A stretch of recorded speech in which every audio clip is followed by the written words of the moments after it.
un de mes films préférés d'ailleurs. Oh, il y a Néerlandais, il y a Québec, il y a Belgique, Saint-Malo, Aden, Alsace, Isère, Lyon, Bretagne, Canada. Au Canada. Très, très grand plaisir la semaine dernière d'avoir des Québécois en stage avec moi. Il y a Haute-Savoie, il y a Jura. Bienvenue tout le monde de partout. Barcelone, Ardèche, Le Mans, Occitanie, Toulon. Plein monde ce soir avec nous. Encore Ardèche, encore Canada, encore Belgique, le Moselle. Et Le Mans.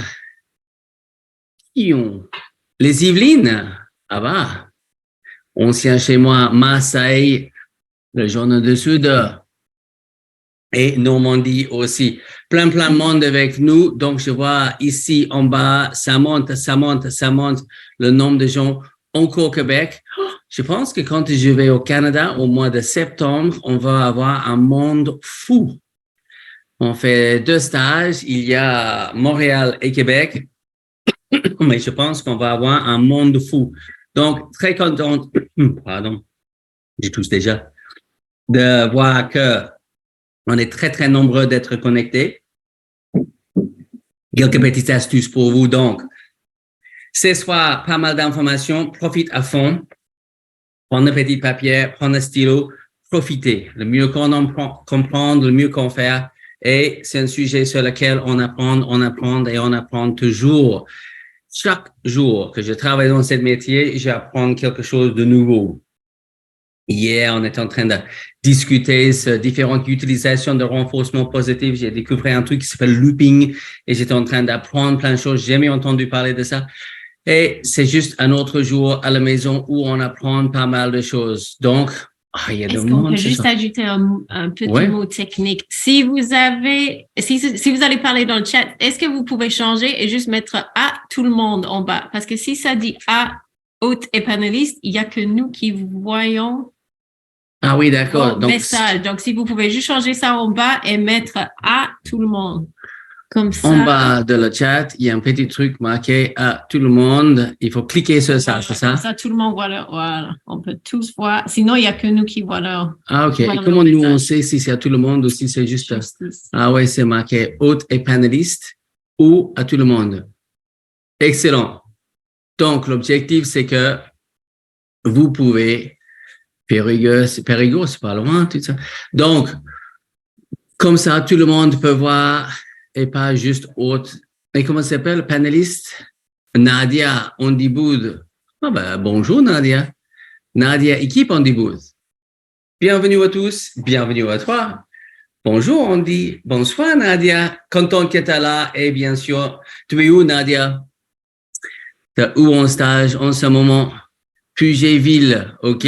Donc, Nadia est avec nous virtuellement aussi. Plein monde. J'ai toute une équipe ici sur place. Donc, on est nombreux d'être là pour vous aider, répondre à vos questions. Juste un petit conseil. Je vais donner pas mal d'informations dans la soirée. Je sais que chacun a ses différentes problématiques avec le chevaux. Essayez pas de louper en étant concentré sur votre petite problématique. Louper l'information que je vais partager. Prendre des notes. Prendre des photos de votre écran, je ne sais pas comment, mais faites ce que vous pouvez pour profiter un maximum. Évidemment, le sujet est très vaste et je ne peux pas partager tous ces sujets dans un seul soirée, mais je peux partager un maximum d'informations et c'est surtout, voilà, merci Nadia. Pensez à sélectionner tout le monde afin que tout le monde peut voir vos messages, donc ces petits trucs en bas, tout le monde. Sinon, c'est juste, par exemple, Monica, bienvenue ici de Bruxelles, là où vous êtes, mais juste cliquez sur le petit truc à tout le monde. Comme ça, tout le monde peut voir vos questions, vos commentaires. Moi, je vais pas trop concentrer sur ça. J'ai d'autres personnes qui vont regarder ça. Moi, je dois absolument concentrer sur partager un maximum d'informations pour vous ce soir. Donc, prendre des notes. Prendre le quoi pour s'hydrater. Moi, je vais faire le maximum de blablabla et parler beaucoup. Donc, j'ai un petit miel gingembre là, prêt pour garder le voix. Caché en dessous de l'ordinateur, il y a quelques petits chocolats là, au cas que.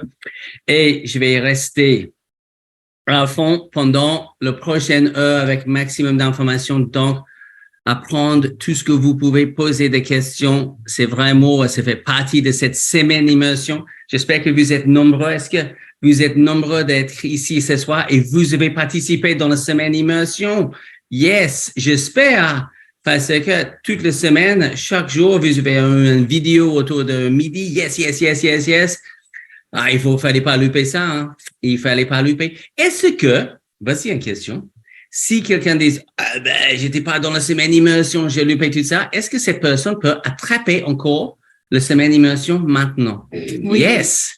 Excellent. Et comment? Sauf que la première vidéo va disparaître à minuit. Oh, la première vidéo lundi, donc il faut absolument. Mais si vous avez, ah non, Catherine n'a pas vu ça, donc il faut absolument voir la semaine immersion. Comment on fait? Je peux trouver cette. On peut juste aller sur notre page Facebook où Nadia peut peut-être mettre le lien. Elle va mettre le lien dans le chat et vous pouvez cliquer dessus et vous allez pouvoir rejoindre le groupe et aussi recevoir les mails. Mais il faut aller vite parce que la première vidéo va disparaître à minuit. On est en train de parler qu'on la laisse peut-être jusqu'au samedi. Oh, et apparemment, oui, on va peut-être laisser jusqu'à samedi. Apparemment, il y avait beaucoup de gens qui devaient rattraper. Voilà, il y a un énorme intérêt dans cette semaine d'immersion. Cette semaine, Nadia, là où c'est marqué Nadia, équipe en Boot, vient de mettre le petit lien. Donc, la première vidéo qui était lundi, vous pouvez encore accéder pour quelques jours de plus jusqu'au week-end.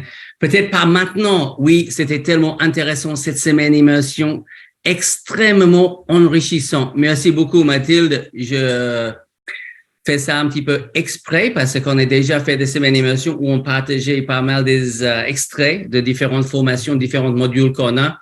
Et là, je me suis dit, je vais faire une semaine de tournage exprès pour partager un masse d'informations pour tous les gens qui veulent suivre cette semaine d'immersion. Et c'est vraiment, Alain Fritsch, je connais très, très bien dans vers le Vosges, là. Oui, j'ai déjà fait le stage. Très bon cavalier de dressage, d'ailleurs. Brenda et d'autres cavaliers que je suis bien là-bas dans les stages. Donc, qu'est-ce que je connais bien votre pays? Je crois que je connais votre pays mieux que beaucoup de Français. Tellement j'ai voyagé dans ce pays. Et on a aussi maintenant énormément de gens qui suivent et qui veulent apprendre. Et vous allez voir, ce n'est pas un culte, ce n'est pas un sexe, c'est pas quelque chose de bizarre, mais il y a de vraies évolutions à faire dans le milieu équestre. Il y a encore pas mal de problématiques, de chevaux trop stressés, les humains trop stressés, le chevaux qui a du mal à comprendre les humains qui ont du mal à comprendre le chevaux. Donc, il y a encore de boulot. Et on va partager beaucoup de cette information avec vous. Commençons maintenant. Donc, première question, qui suis-je avec cet accent australien? Donc, je viens de l'Australie, on va peut-être partager l'écran un petit peu avec le gens, c'est la meilleure chose à faire. On peut m'aider avec ça parce que moi, la technologie, c'est pas gagné du tout. Donc, on va partager l'information, on va partager l'écran un petit peu. On dit Booth de l'Australie et dans ma jeunesse, on pose des questions souvent aux petites, quand vous êtes grande, vous avez envie de faire quoi? Ou peut-être la meilleure question, quand vous êtes grande, vous avez envie d'être quoi? Envie d'être un homme de cheval. Donc, mon première grande envie, c'était quand je suis grande, je vais être un homme de cheval. En anglais, horseman. Donc, très respecté en Australie, les horsemen. Un petit peu de difficulté? Oui, juste chaque fois pour partager. On ne laisse pas, on va refaire comme ça. Donc, pendant qu'on travaille avec les technologies,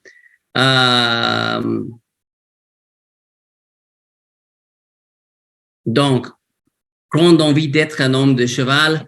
Et qu'est-ce que c'est un horseman? Quelque chose de très, très respecté dans ce pays, peut-être plus que des grands cavaliers. Il y a le horseman et c'est toujours quelqu'un avec beaucoup d'expérience. Qu'est-ce que les gens voient de chez eux avec cette école? Pour le moment, ils voient que toi. OK. Et encore? Et pour le moment. OK. Donc, qu'est-ce que c'est un homme de cheval? C'est pas juste un cavalier, c'est pas juste un éleveur. C'est vraiment quelqu'un qui a des chevaux très, très bien éduqués et c'est le genre, oui, vous deux, OK, bon. Les gens voient, on dit, c'est bien. Ils voient que, en fait, toi, tu peux continuer de parler, ils voient que toi pour le OK. moment. Donc, le grand envie, c'était d'être un homme de cheval, mais je vais expliquer un petit peu plus qu'est-ce que c'est un homme de cheval. J'étais cavalier, je montais, le chevaux, c'était pour le travail. En Australie, on utilisait le chevaux pour travailler avec les bétails, donc c'était plus un animal de travail que pour faire des concours, mais le week-end, on utilisait de même pour faire des concours. J'ai vu un stage dans les années 80 animé par un Américain qui s'appelle Pat Parelli.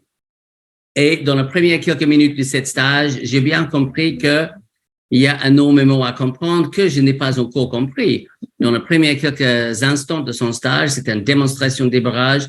Il a dit, ce n'est pas ce que je fais qui est important, c'est le moment que j'arrête de le faire. La pression c'est pas la pression qui va éduquer le cheval, c'est l'enlèvement. Donc, il utilise la pression va motiver le cheval, l'enlèvement va éduquer le cheval. Donc, rapidement, je me suis dit, j'ai toujours vu ça comme il utilise la pression pour obtenir la réponse au lieu de l'enlèvement. Donc, qu'est-ce qu'il va dire par ça? Et j'ai eu quelques grands déclics assez rapidement sur comment éduquer le cheval au lieu de juste manipuler le cheval. Comment il utilise l'enlèvement pour éduquer au lieu de la pression pour forcer de faire. Et je peux dire le grand déclic que j'ai eu, c'était en fait, j'utilise différentes pressions pour obtenir une réponse, mais je n'éduque pas le cheval. J'utilise la force pour obtenir, mais je ne suis pas du tout dans une optique d'éducation. Donc, peut-être le premier grand déclic, je vais juste essayer de voir si je peux changer de page. Est-ce que vous voyez des pages de titres là sur votre écran? Oui. Excellent. Donc, j'ai étudié cette horsemanship et avec ça, c'est pas juste équitation, c'était vraiment compétence homme de cheval. Et je me suis dit, ça, c'est très, très passionnant. Mais ce n'est pas quelque chose que je peux apprendre très, très rapidement. Et à l'époque, Parelli a dit, j'ai un programme que vous pouvez suivre, envoyer vos vidéos. Donc, on s'enregistre avec des vidéos VHS. J'envoie des vidéos VHS aux États-Unis. C'était un petit peu long. Finalement, la seule solution, c'était de partir aux États-Unis. Et j'ai eu beaucoup de chance parce que dans les années 90 en Australie, il y avait des bourses proposées par la reine d'Angleterre pour faire des études. Donc, je remplis le dossier et j'ai dit, moi, j'ai une étude à faire. J'ai envie d'étudier le horsemanship, de devenir un homme de cheval. Ça nécessite que je parte aux États-Unis. Et ça se trouve que la reine d'Angleterre, si j'ai regardé la coronation ce dernier jour, le reine d'Angleterre, très, très passionnée par le cheval et très passionnée par le horsemanship également. Donc, elle a bossé avec un monsieur qui s'appelle Monty Roberts et elle était très, très passionnée par comment mieux éduquer le cheval et surtout comment avoir une équitation le plus éthique que possible. Donc, elle a accordé cette bourse et j'ai parti aux États-Unis. Après 90 jours là-bas, j'ai bien compris, ça va prendre plus de temps. Et finalement, j'ai resté 5 ans. Et j'ai étudié ce sujet tous les jours.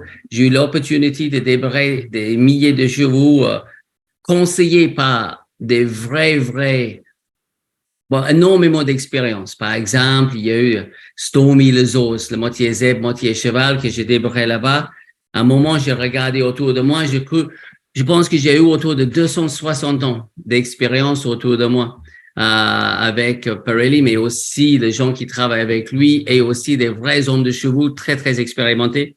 Et toute cette expérience était énorme pour m'aider. Donc, j'ai appris énormément avec des très, très bons hommes de chevaux. Après, il y avait une opportunité de venir en France et enseigner le même sujet. Donc, j'ai venu en France, j'ai commencé à enseigner. À la base, j'ai venu débarrer quelques chevaux. Après, le propriétaire de ces chevaux a dit, est-ce que tu veux enseigner ce sujet? Donc, j'ai commencé à enseigner. Je faisais quelques démonstrations de débarrage au Salon du Cheval de Paris en 2001, qui a amené pas mal de monde. Et à partir de ça, comment faire pour que les humains peuvent apprendre le horsemanship, la compétence homme de cheval. On a mis tout un programme en place et la Fédération française d'équitation a décidé de donner le nom équitation éthologique.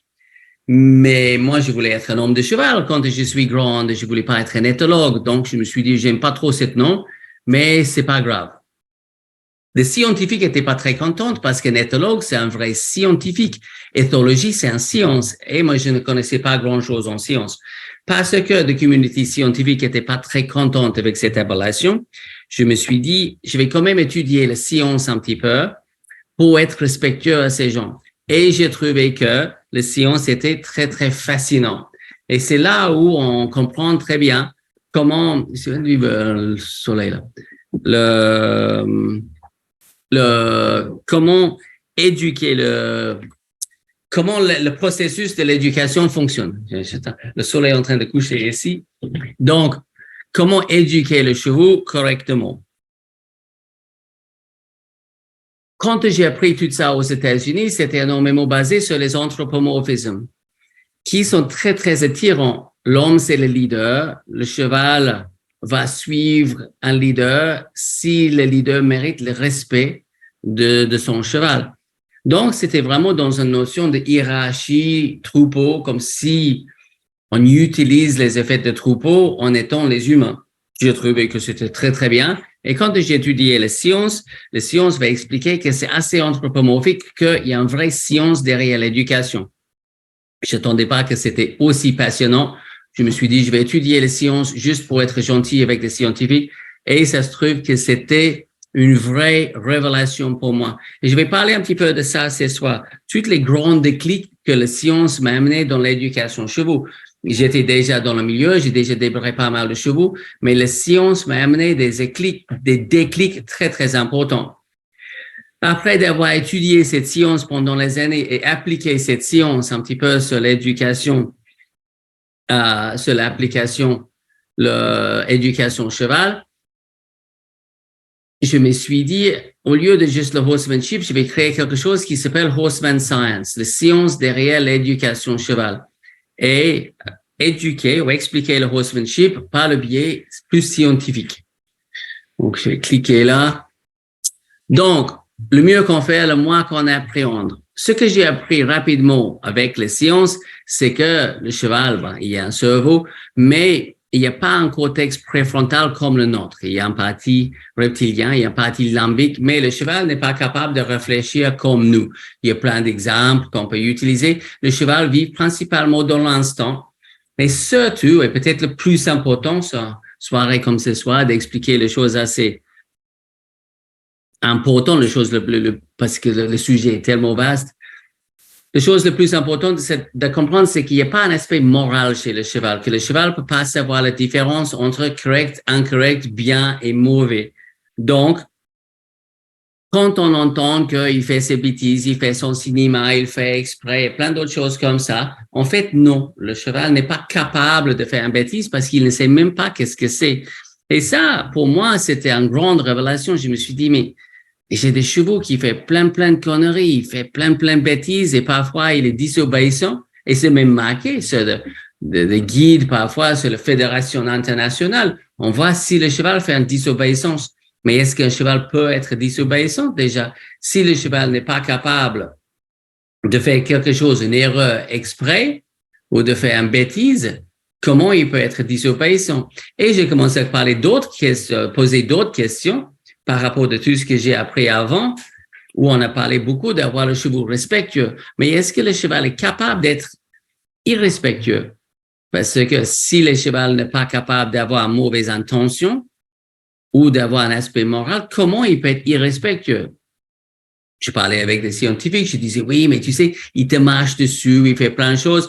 Et Dr. Andrew McLean, c'est un grand scientifique avec lequel j'ai bossé pas mal, m'expliquait que non, le cheval n'est pas irrespectueux, il est juste un petit peu mal éduqué. Mais quand tu dis que le cheval est irrespectueux, tu mets la faute sur le cheval. Quand tu dis qu'il est mal éduqué, tu mets la faute sur l'homme. Et c'est peut-être mieux de mettre la faute sur l'homme. Donc, une des choses que j'ai vraiment noté rapidement dans ce schéma pour devenir homme de cheval, c'était qu'il y a beaucoup de remises en question. Et surtout, souvent le problème dans l'éducation d'un cheval, c'est pas le cheval, c'est l'homme. c'est même plus que souvent. Je vais parler de ça délicatement et un petit peu plus tard. Donc, on a souvent l'habitude de dire le problème de mon cheval, c'est que, mais il y a énormément de problématiques dans nos capacités de bien éduquer nos chevaux. Donc, déjà comprendre que le cheval ne fait pas de bêtises exprès, comprendre ses capacités intellectuelles et ses incapacités, que souvent on lui donne des capacités qui n'existent pas du tout.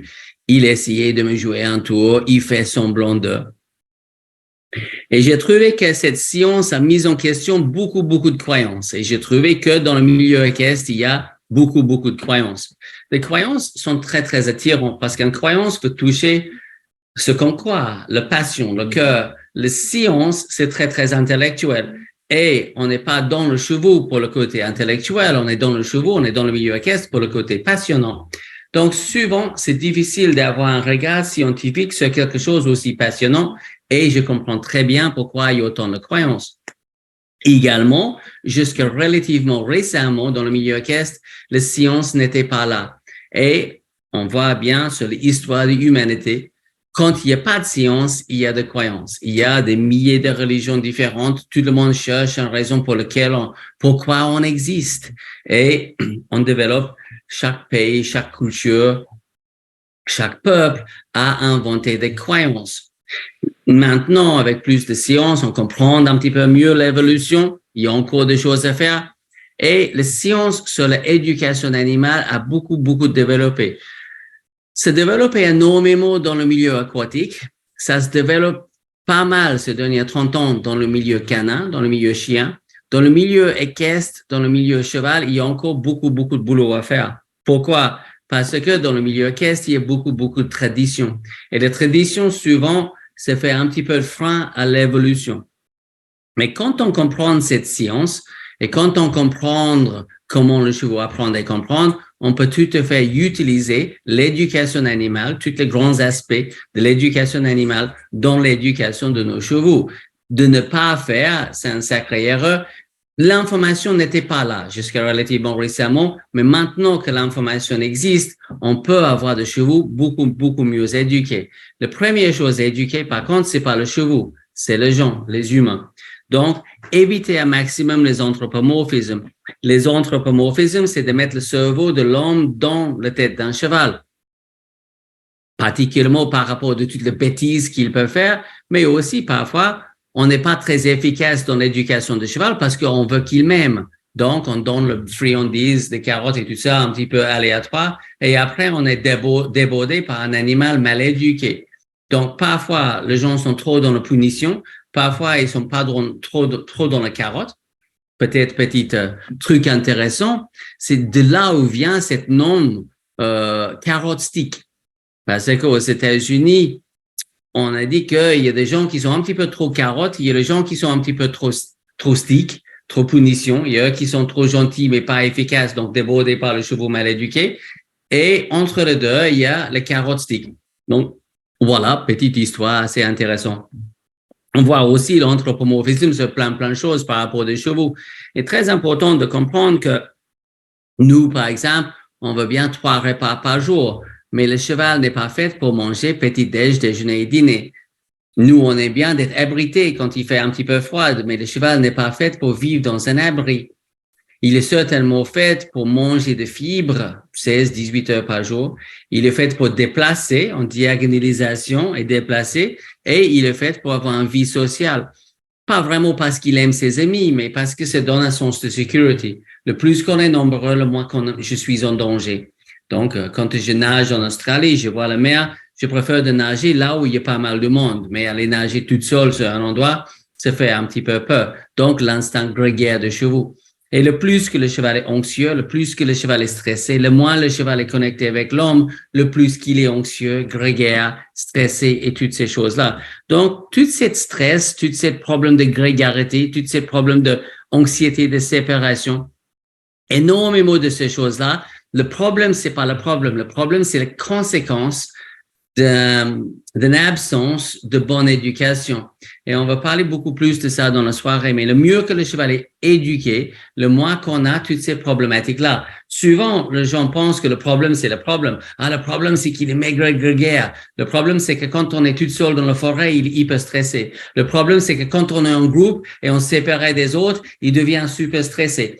Mais le vrai problème, c'est que le cheval, c'est un cheval. Et donc, dans l'absence de bonne éducation, tous ces instincts naturels prennent le dessus. Donc, finalement, vous êtes trouvé assis sur un herbivore. Quand vous avez un animal comme celle-là, dans cette image, donc moitié zèbre, moitié cheval, il faut vraiment qu'elle ne devienne pas zèbre. Il y a le moitié cheval, et l'objectif, c'est qu'elle reste le mieux éduquée que possible. Mais pour éduquer un animal comme ça, c'est pas en utilisant la force, le peur, l'intimidation. C'est vraiment basé sur l'éducation. Le mieux qu'elle est éduquée, le moins qu'elle est prise par l'environnement, le moins qu'elle est stressée, le moins qu'elle est dangereuse. Et finalement, je pouvais amener Stormy à Equitana, le jeu équestre mondial, plusieurs salons de cheval, Equitalion, des grands jumping à Fontainebleau, sur le grand parquet, un petit peu partout. Et ça marchait très, très bien, sans besoin énormément de contraintes. Je pouvais monter partout juste avec un ficelle. Mais c'était énormément d'éducation. Donc, tous les chevaux de toutes les races, de toutes les disciplines, de toute la planète peuvent être bien éduqués. Et c'est important que j'ai dit ça parce que je sais que souvent, on a l'habitude de penser que le mien, c'est le cas spécial. Oui, lui, il est très, très stressé. Il va être moins stressé s'il est mieux éduqué. Le mien, il a beaucoup, beaucoup de caractère. Il va être un petit peu plus gérable s'il est mieux éduqué. Il y a, le mien, c'est ci, le mien, c'est ça, le mien, c'est un stressé, le mien, c'est un peureux, le mien, c'est feignant, le mien, c'est froid, le mien, il est résistant, le mien, il est anxieux, et on pense toujours que notre cheval, c'est ses problèmes. Première chose à faire pour aider le cheval, c'est d'aider les humains à mieux comprendre. Donc, comment on peut mieux éduquer nos animaux? Et dans les anthropomorphismes, il y a d'autres problématiques comme, par exemple, il fait 16, 15, 10 degrés. Et à ce moment-là, on dit c'est un petit peu frais, je vais mettre une couverture sur le cheval. Et on oublie que c'est un animal totalement différent que nous. Nous, on a un confortable au niveau des températures entre, on va dire, on est confortable entre 25 et 30 degrés. Et le cheval, il est confortable entre 5 et 25. Donc, la zone confortable, la température, c'est totalement différente. Bien sûr, si le cheval est un petit peu, on est à 16, 17 degrés, vous avez un petit peu frais, vous mettez une grosse couverture sur le cheval. Là, maintenant, le cheval est inconfortable et trop chaud. Donc, c'est très important de rester animalier, mais pas anthropomorphique. Ne mettez pas vos valeurs, vos morales, votre capacité intellectuelle, votre cerveau, vos pensées, votre imagination et vos croyances sur le cheval. Un cheval, c'est un cheval. Donc, respecte un maximum, quand c'est possible, ses besoins. Déplacer, manger de fibres et être en contact avec ses congénères. Et éviter des mauvaises interprétations à toutes les différentes situations qui peuvent arriver. Il fait exprès, il essayait il m'embarquait. Il est parti, vous étiez sur le dos, mais ce n'était pas contre vous. Il a essayé de me virer. C'était pas contre vous. Il y avait quelque chose de très gênant, incompréhensible. Son réponse naturelle, prédateur herbivore, était déclenchée. L'éducation de base n'était pas assez claire et il essayait de virer le prédateur de son dos. Et j'étais victime de ça de très, très nombreuses fois. Le débrage, c'était vraiment quelque chose qui me passionnait.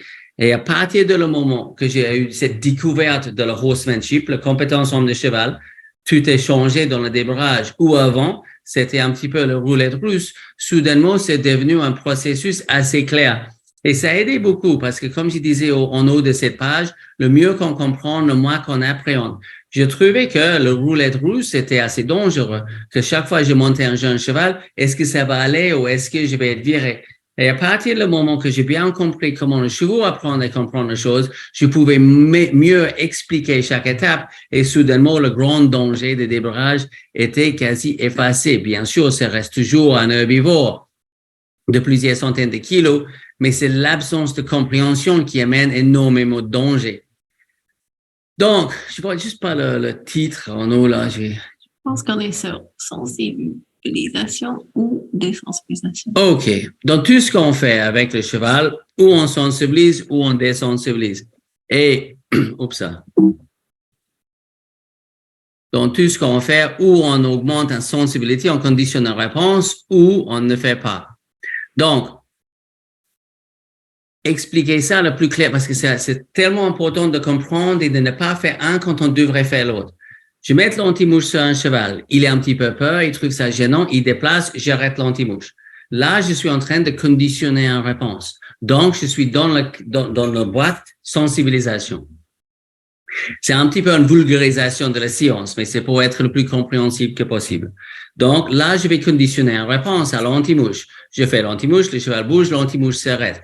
Donc, tu utilises quelque chose qui s'appelle renforcement négatif. Il y a un gêne, quelque chose d'inconfortable, le cheval déplace, le gêne s'arrête. Accidentellement, j'éduque le cheval de se déplacer. Et ce n'est pas du tout l'objectif.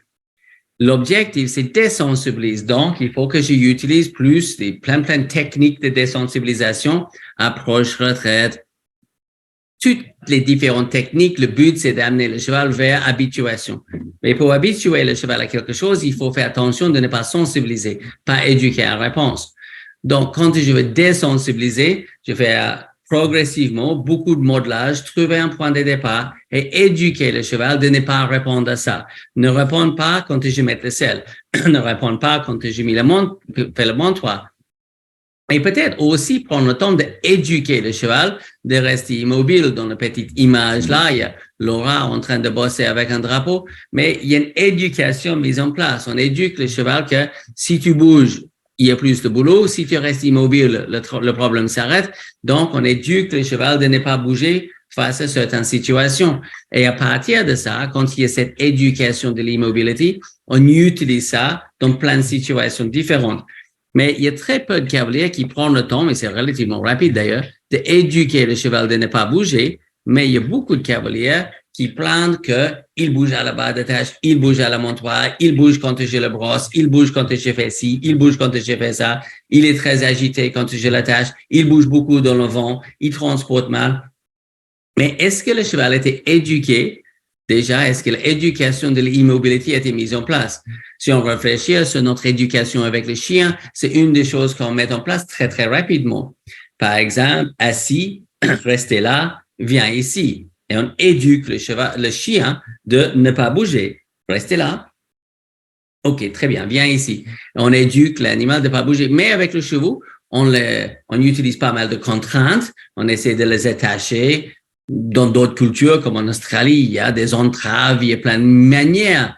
On met le chevaux dans le box, on fait plein de choses qui ne bougent pas trop.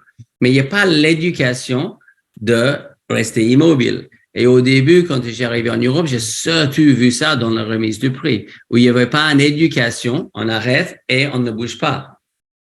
Il n'y avait pas un vrai contrôle sur le mouvement de l'animal. Et souvent, dans la remise du prix, la personne a peut-être gagné, mais le cheval n'était absolument pas éduqué. Un cheval éduqué, on arrête ses sabots, on arrête ses pieds, et après, on demande qu'il bouge. Mais c'est pas lui qui décide. Il est éduqué. Mais cette éducation, il y a beaucoup de techniques équestres, mais il n'y a pas beaucoup d'éducation animale. Donc, quand on découvre ça, on dit, pourquoi on n'a pas fait? Pourquoi je n'ai pas éduqué le cheval de ne pas bouger? Et cette éducation, c'est assez simple quand on comprend comment éduquer la réponse. Si tu bouges, il y a des choses qui bougent, le drapeau par exemple. Quand tu arrêtes, ça s'en va. La bonne réponse, c'est de ne pas répondre, de ne pas fuir, de ne pas bouger. Et souvent, les gens font l'inverse. C'est accidentellement, il va monter le cheval bouge, donc il ne monte pas. Donc, le cheval apprend que bouge, ça marche très bien. Les gens vont mettre l'anti-mouche, le cheval bouge, il arrête l'anti-mouche parce que Chupette a eu peur, il caresse le cheval apprend que quand je bouge, le problème s'arrête. Il n'y a pas vraiment une éducation de la bonne réponse. Donc, il y a beaucoup de mauvaises réponses. Les gens le prennent mal, font une mauvaise interprétation à la situation et après, ça fâche avec le cheval.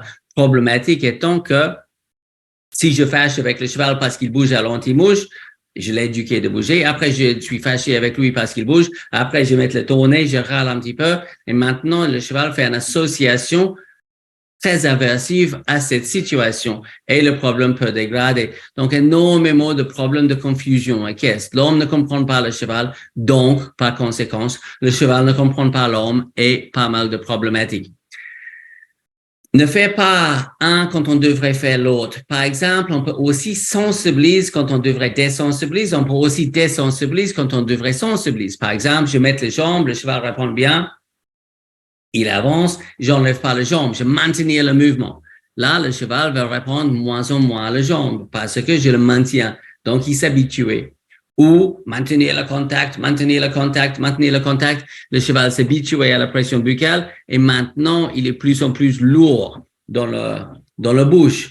Donc, je désensibilise la bouche. C'est vraiment dommage parce que cette sensibilité, c'est la clé de la légèreté. Mais il y a beaucoup de chevaux qui sont pas trop légers parce que le cavalier ne savait pas vraiment sensibiliser la réponse et accidentellement, pas exprès, bien sûr, la personne a accidentellement désensibilisé le cheval, désensibilisé à la jambe, désensibilisé la bouche. Donc, souvent, des choses sont sensibilisées quand elles devraient désensibiliser et inversement. Et après, le cheval, par exemple, dans certaines situations, on bouge le drapeau, le cheval fuit, le drapeau s'arrête, le cheval apprend que le fuite, ça fonctionne. Ou sinon, dans d'autres situations, les gens utilisent le fuite pour avoir l'accélération. Donc, au lieu de lever la chambrière, actionner et descendre quand le cheval accélère, ils l'utilisent pour déclencher le fuite. Et maintenant, le cheval a appris quelque chose qu'il fallait pas apprendre. Sur le même côté, parfois, si le cheval fuit, il y a une amélioration de la situation, il apprend de fuir. Si le cheval fait une défense, il envoie un sabot et l'humain se recule, le problème s'enlève, il va apprendre la défense. On voit ça beaucoup avec certaines défenses comme le cabret. Le cavalier coince le cheval entre main et jambe. Le cheval ne comprend pas vraiment le jambe ni les mains parce qu'il ne sait pas comment les enlever. Le cavalier est en train d'utiliser les contraintes pour essayer de gérer le cheval, quelque chose qui n'est pas marché depuis 2000 ans. Donc, les chevaux sont un petit peu coincés. Il trouve une défense qui fonctionne, il se met debout, les jambes s'arrêtent, la main s'arrête, parfois le cavalier s'enlève aussi. Donc, le cheval apprend que cette défense-là fonctionne. Et on pose la question après, pourquoi il fait ça? On sait très bien parce que ça marche. Donc, il y a beaucoup de choses où le fuite, ça fonctionne pour le cheval, la défense, ça fonctionne pour le cheval, où on devrait faire tout à fait l'inverse. Éduquer le cheval de ne pas fuir, éduquer le cheval de ne pas défendre. Mais éduquer le cheval que la bonne réponse. Et la bonne réponse est souvent beaucoup plus facile que la mauvaise réponse. On va parler un petit peu de ça plus tard. Donc, il y a énormément de problèmes sans solution pour le cheval et certains chevaux deviennent défensifs, commencent à développer différentes défenses, le fuite, le peur, le stress, et d'autres deviennent apathiques. Dans les deux cas, le cheval n'est pas heureux d'être stressé, d'être fuyante, d'être tendu, d'être dans la confusion ou d'être résigné. Ni un ni l'autre, c'est le meilleur pour son esprit. Voilà. Donc, prochaine chose que j'ai trouvé très, très intéressante, je comprends, OK, ne désensibilise pas quand je devrais sensibiliser, ne sensibilise pas quand je devrais désensibiliser, mais comment on éduque des réponses? Et dans cette sensibilisation, il y a le conditionnement de chaque réponse. Donc, on comprend les aides et comment on utilise les aides, mais une aide, c'est un code. Et un code, pour que ça marche, doit être conditionné. Donc, comment installer des différents codes? J'ai toujours compris qu'avec le chien, il y a des codes, vocaux en général, mais est-ce qu'avec le cheval, c'est pareil? Est-ce qu'une aide, ça aide vraiment le cheval ou est-ce que c'est juste un code? Donc, il y a deux types de conditionnement et les deux marchent ensemble. Le premier, c'est vraiment stimulus, suivant une pression, une gêne et bonne réponse. Je mets la pression de l'école, le cheval répond bien, la pression s'arrête. Comment le cheval apprend d'être mené correctement? Par l'enlèvement de pression de l'école. Comment le cheval apprend de s'arrêter? Par l'enlèvement de deux rênes. C'est absolument pas marqué comme ça dans les galops. Dans les galops, on apprend, parce que j'ai étudié mes galops pour passer mon BPGEPS, on apprend qu'on utilise les aides pour obtenir une réponse. Mais le grand déclic que j'ai eu dans le horsemanship et après avec la science, c'est que c'est mieux d'utiliser l'enlèvement de l'aide pour éduquer la réponse. Donc, la pression va motiver le cheval trouve la bonne solution, pas essayer erreur, et on relâche l'aide à ce moment-là. Et on conditionne la réponse stop. Le gros avantage pour le cheval dans ce conditionnement qui est connu sous le nom opérant ou instrumental, c'est que l'animal est capable de gérer son cavalier. Moi, je mets la pression, lui l'enlève. Et la pression nécessaire pour obtenir chaque réponse devient plus légère. La qualité des réponses devient mieux et plus rapide. Et rapidement, je suis en train d'obtenir des réponses très rapides avec très peu. Ou, dans l'autre situation, si j'utilise les aides pour obtenir la réponse, souvent, les réponses deviennent moins en moins rapides et le cavalier met plus en plus de pression, au point que finalement, il peut même pas arrêter le cheval et on est embarqué. On peut pas être embarqué par un cheval, mais on peut subir les conséquences d'une absence de bon conditionnement. Stop, c'est une réponse apprise. Ce n'est pas utilisant de techniques et gestes pour arrêter ses pieds, mais éduquer le cheval, cette code-là va dire arrête tes sabots. Et c'est un vrai apprentissage. Éduque le cheval de s'arrêter. Si vous pouvez pas arrêter le cheval en moins que 4 foulées ou 3 allures, il y a un problème dans l'éducation. Il y a une absence de précision. Juste en bas, là, j'ai mis, il y a 2 manières de gérer un cheval. Utilise les aides pour obtenir la réponse ou utilise l'enlèvement de l'aide pour éduquer la réponse. Mais bien comprendre que les aides et gestes sont des codes très, très précises, apprises par conditionnement ou pas.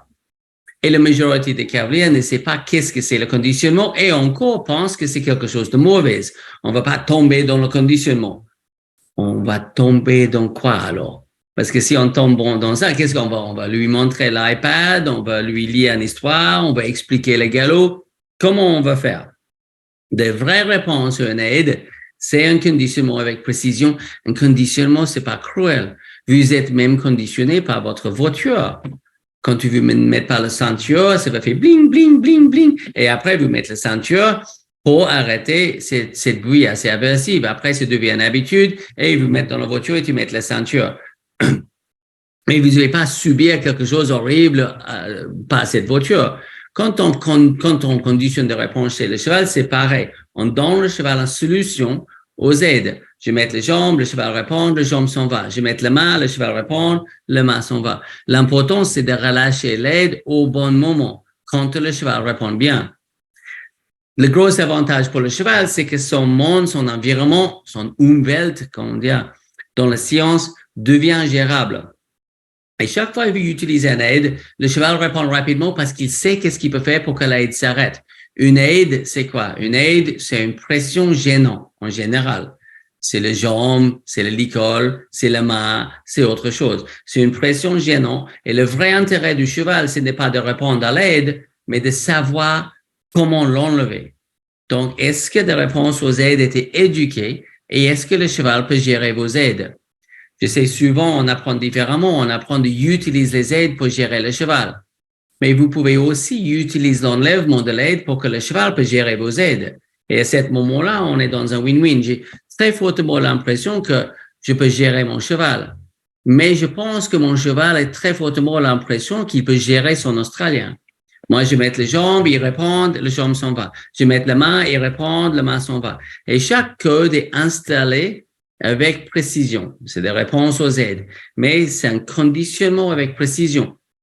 Je parlais avec la fédération il y a une vingtaine d'années, en train de dire, on ne veut pas moderniser un petit peu des choses, des galops et tout ça, pour que les gens comprennent comment le cheval apprend à répondre aux aides, parce qu'il y a beaucoup de confusion chez des cavaliers qui amènent beaucoup de confusion chez le cheval, qui amènent beaucoup de problèmes, parce que le cheval n'arrive pas à comprendre. L'homme ne comprend pas le cheval ne comprend pas l'homme, ça va pas. Et la réponse était, on ne va pas utiliser le mot conditionnement, les gens n'aiment pas. Mais c'est dommage parce que si on comprend l'importance de ce mot et comment ça fonctionne, c'est absolument pas quelque chose de mauvais et il n'y a pas d'autre manière d'expliquer. Donc, beaucoup de chevaux arrivent à comprendre un petit peu près des choses, mais il y a énormément de gaspillage. Il y a beaucoup de chevaux qui entrent en confusion parce que les explications sont pas très claires. Quand le cheval sait comment bien répondre aux aides, on peut, aux pressions et comment enlever chacun, On peut même précéder chaque pression avec un léger code ça peut être vocal. Je peux dire wow et j'arrête le cheval. Et je dis wow et j'arrête le cheval. Et bientôt, quand je dis wow, le cheval s'arrête. Ça peut être gestuel, langage corporel. Je fais un geste, j'obtiens une réponse. Je fais un geste, je provoque la réponse. Je fais le geste, le cheval répond. Et rapidement, on est en train d'obtenir plus en plus avec moins en moins. Et le code devient très, très subtil. Et soudainement, juste bloque l'assiette, arrête le cheval, bloque l'assiette, arrête le cheval. Et maintenant, je bloque l'assiette, le cheval s'arrête. J'avance le bassin, le cheval, il part. Et les aides deviennent très, très fines. Ça, c'est idéal pour le cheval, c'est esthétique, ça c'est bien, c'est surtout éthique parce que le cheval est capable de gérer son cavalier et éviter des pressions désagréables. Et en plus, un troisième avantage très important, le cheval est plus en plus concentré sur les aides parce que les aides sont compréhensibles. Quand le cheval trouve que les aides sont pas compréhensibles, au lieu de rester concentré, il va développer des comportements conflictuels. Donc, la première chose, est-ce que le cheval comprend très bien la réponse aux aides? Si le cheval ne répond pas très bien aux aides, le stop, le go, autre chose, il est fortement probable que le conditionnement de cette aide était pas précise. Si vous amenez le cheval dans d'autres environnements et les choses comme le stop, l'immobility, avancer, accélérer, ralentir et toutes ces choses ne marchent pas, il est fortement probable que le conditionnement de chacun de ces réponses n'était pas très bien installé, conditionné, parce qu'on n'est pas appris comment. En aucun cas, le but, c'est de critiquer l'absence de toute cette information. Si l'information n'était pas là, c'est normal qu'on n'est pas très précis dans l'utilisation de nos aides, parce que la science n'était pas trop au service de l'équitation pour expliquer. Et comme je disais au début, il y avait beaucoup de traditions où on a l'impression que si on utilise le bon aide, on obtenait les bonnes réponses. On met le jambe antérieure, le cheval s'incurve. S'il est appris à faire ça, sinon non. On met les aides pour arrêter, les chevaux s'arrêtent. Je quand même monté pas mal de chevaux qui ne savent pas que ça veut dire arrêter. Donc, il faut expliquer. Et surtout, c'est pas l'utilisation de l'aide qui rend l'aide plus claire, c'est l'enlèvement au bon moment. Est-ce que je peux juste dire que j'ai fait 2 petites erreurs d'orthographe, mais bon, ils ont 2 Australiens derrière l'écran. Ah ouais. Mais ça, bon. Les aides équestres sont des codes précis. Sont des codes précis, appris par conditionnement ou pas. Ah ouais. Mais c'est pas nous qui vont. Bien sûr, c'est pas moi qui va aider avec l'écriture en français. Mais il est vrai que on fait quelques petites fautes parfois. Oh, sinon on fait le webinaire en anglais. Hein. Donc, et finalement, c'est pareil. Des langages sont des codes appris ou pas. Apparemment, j'ai encore un petit peu d'apprentissage à faire. Je vais juste montrer une petite idée parce que je vois que pour moi, c'était un des nombreux déclics que j'ai eu d'avoir cette vision de cheval dans une boîte. Donc, il y a 2 types de boîtes. On peut avoir la boîte imposée ou la boîte apprise. La boîte imposée, je coince le cheval, ça c'est vue du ciel. C'est Yann Arthurs Bertrand qui prend la vue du ciel sur le cavalier, sur le cheval. Je peux maintenir le cheval dans la boîte et garder le cheval entre mains et jambes et essayer de gérer avec mes aides. Souvent, ça amène un petit peu de contrainte, qui amène un petit peu de défense, qui amène un peu de fuite. Donc, le cheval défend un peu contre la main parce qu'il ne comprend pas, ses pieds s'accélèrent. Donc, on voit des cavaliers en train de freiner pendant que le cheval trottine sur place, ils ne ralentissent pas parce que la réponse à l'aide était mal expliquée et l'utilisation ou même l'augmentation de pression sur l'aide amène le stress. Et quand le cheval est stressé, il va plus vite. C'est un petit peu pour ça, on voit beaucoup de chevaux qui chargent les obstacles, qui va très, très vite sur un parcours d'obstacles et les gens disent, il adore sauter. Mais en fait, il va très vite, pas parce qu'il adore sauter, mais parce que la réponse de fuite est déclenchée par le stress de la situation. Donc, imaginons le cheval s'arrête, on entre un petit peu dedans parce qu'il arrête face à un obstacle, il associe l'obstacle à le stress de cette situation. Et maintenant, oui, il saute l'obstacle, mais un petit peu en fuite, il charge l'obstacle. Donc, on met les embouchures plus importantes pour ralentir le cheval. Et maintenant, le cheval associé le pression buccale, le trou de main avec l'obstacle et maintenant ça va pire en pire. Et souvent, entre l'âge de 6 ans et 9 ans, des choses deviennent pratiquement pas gérables. Il y a beaucoup de chevaux qui ils se vivent les premières années et entre l'âge de 6 et 9, commencent à développer des sacrées défenses. Pourquoi le cheval développe toutes ces des sacrées défenses à cet âge-là? Parce que, en bas de cette page, il y a 2 moyens de gérer le cheval. Il utilise les aides pour obtenir une réponse, donc essayer de garder le cheval dans la contrainte, ou il utilise l'enlèvement de l'aide pour éduquer la réponse. Si on est sur la première, le cheval va commencer à défendre entre l'âge de 6 et 9, en général. Donc, il est très important d'avoir un bon timing dans le relâchement des aides pour expliquer, voilà, bonne réponse. Bonne réponse à la main, bonne réponse à l'assiette, bonne réponse à la jambe. Si on garde le cheval dans la boîte, on essaie de pas trop vite, ou avec les jambes, continue, dans cette boîte imposée, quand le cheval est avec nous, connecté avec nous, mais par la contrainte, il y a souvent la défense. On peut aussi avoir le cheval dans la boîte à prise. Pour avoir la boîte à prise, il faut laisser le cheval faire l'erreur. Il va un petit peu trop vite et reprendre et remettre dans la boîte. Et relâche l'aide quand il est bien. Et oui, mais il va accélérer. Je sais. Reprendre et remettre dans la boîte et relâche. Et oui, et le cheval va apprendre que si j'accélère, c'est inconfortable. Si je reste ici, c'est confortable. Et éduquer le cheval de maintenir une cadence. Mais on ne peut pas maintenir le cheval dans une cadence ou par les jambes ou par la main et penser que ça va aller. Si vous êtes en train de maintenir le cheval dans le feet freiné, trouble is coming. La situation va devenir compliquée. Si vous êtes en train de brancher sur les 2 rênes, en train de dire wow, reste ici, il y a une absence d'éducation, vos 2 rênes, même avec une très bonne embouchure, ne vont pas être capables de gérer la situation et ça ne va pas s'améliorer. Les choses ne m'ignorent pas dans une absence d'éducation. Donc, petit à petit, ça va être pire en pire. Et on peut aller dans une escalade d'embouchure et autre chose, mais en général, c'est le début de la fin.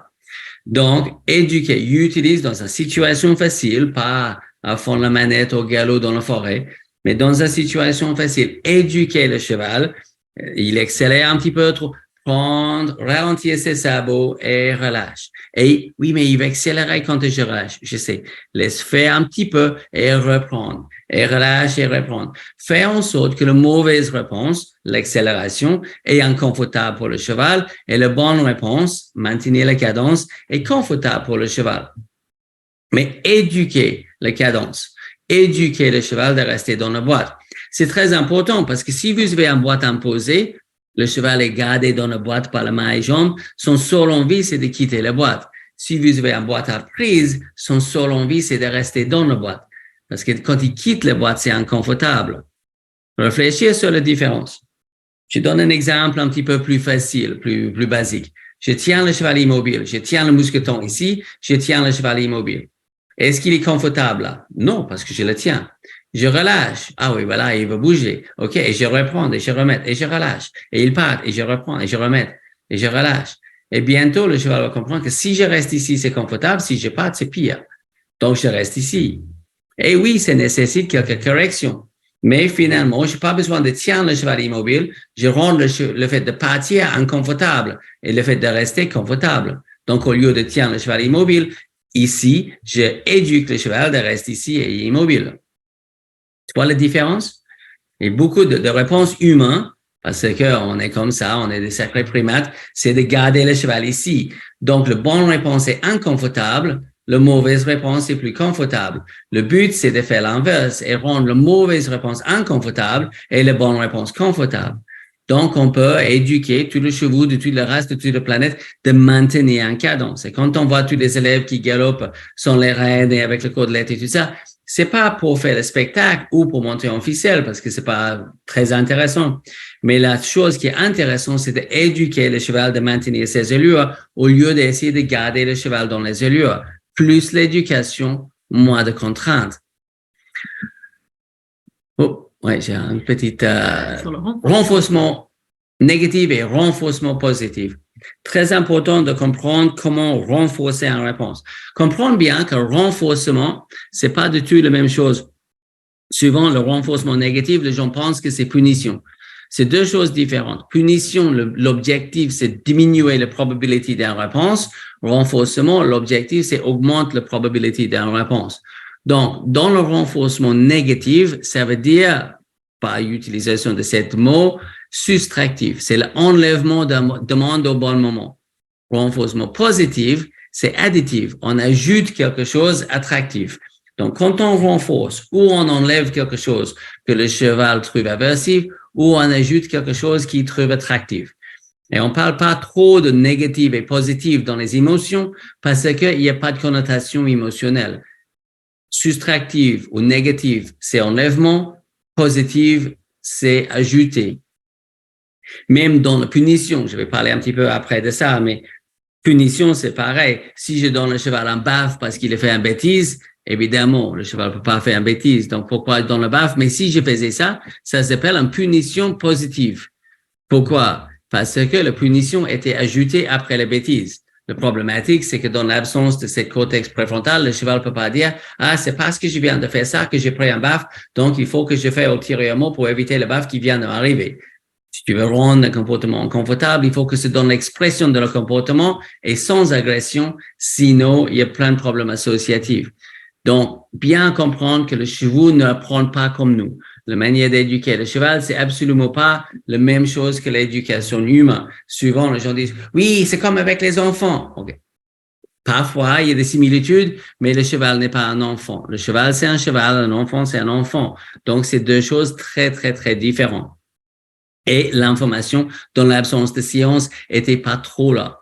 Donc, renforcement négatif, c'est l'enlèvement d'une gêne. Cette gêne peut être le licol, le gêne peut être les aides, le jambe, le main, plein de choses. Et enlève ça au bon moment pour que le cheval peut comprendre, pour enlever cette code, cette gêne, cette pression, je fais ça. Et on installe par conditionnement chaque réponse. Quand le cheval répond bien, on peut aussi ajouter le renforcement positif. Mais à ce moment-là, il faut éduquer le cheval comment faire pour les accepter, comment faire pour l'avoir. Par exemple, jamais donner le cheval un carotte ou un bonbon quand il réclame. Sinon, ça devient grave. Parfois, les gens disent, oh, le cheval, il tape dans le box. Oh, donne-lui un petit peu de foin. Comme ça, il tape dans le box et on donne un renforcement positif. On ajoute le foin. Donc, il apprend que quand il veut le foin, il tape le box. Et accidentellement, on fait ça dans les écuries toujours.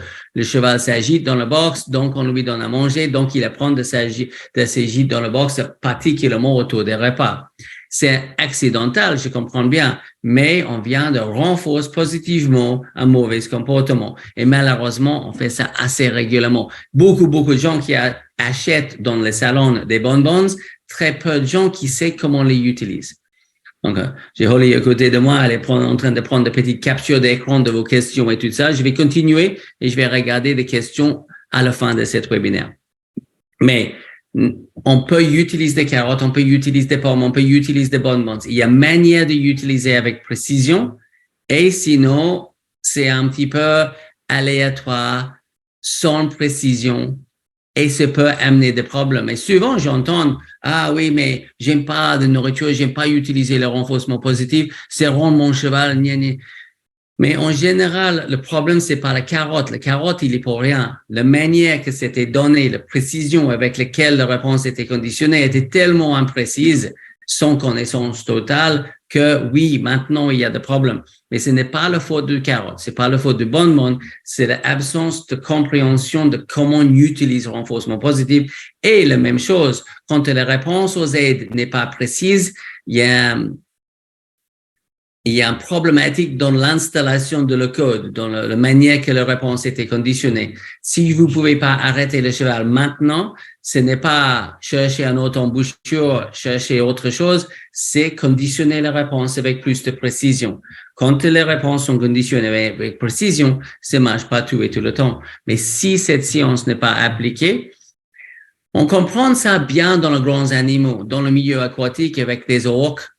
Ils éduquent pas mal. Je sais qu'il y a des histoires où c'est mal passé Et on peut poser plein de questions sur l'éthique de mettre un orque dans une piscine, ça je comprends bien. Mais le milieu aquatique est très, très doué dans l'éducation animale. Le milieu chien a beaucoup amélioré. Le milieu équestre, il y a encore beaucoup de boulot. Il y a une vraie absence de précision. Si, par exemple, je pose la question dans le milieu chien, qu'est-ce que c'est la différence entre renforcement positif et renforcement négatif? 90% de professionnels dans le monde chien vont connaître la réponse. Dans le milieu équestre, la réponse, la statistique, c'est exactement le même inversé.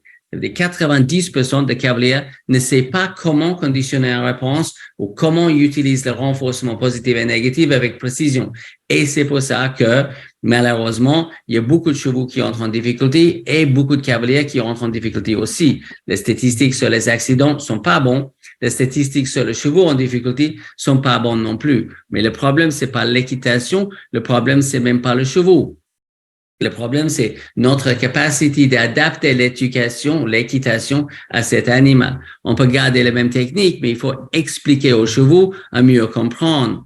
Il y avait une recherche qui a été faite il y a pas mal des années, dans les années 90, sur 3000 chevaux déjà à l'abattoir. Et ils ont trouvé que 66% de ces jeunes chevaux entre l'âge de 3 et 6 ans à l'abattoir avaient un comportement inadapté. Donc, on peut poser deux questions. Est-ce qu'il faut qu'on améliore la sélection de chevaux pour que le comportement de chevaux soit mieux? Ou est-ce qu'on pose des questions sur l'équitation et voir, OK, comment, au lieu de demander aux chevaux d'adapter à l'équitation, comment on va faire pour adapter l'équitation aux chevaux? Et je pense que la deuxième question, c'est un petit peu mieux.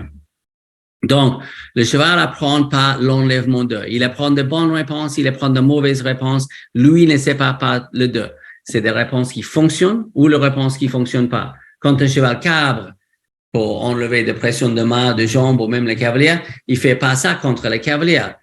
C'est une mauvaise réponse peut-être pour le cavalier, mais pour le cheval, c'est une bonne réponse qui fonctionne. Donc, le cheval va juste poser deux questions. Est-ce que ça me profite ou est-ce que ça me profite pas?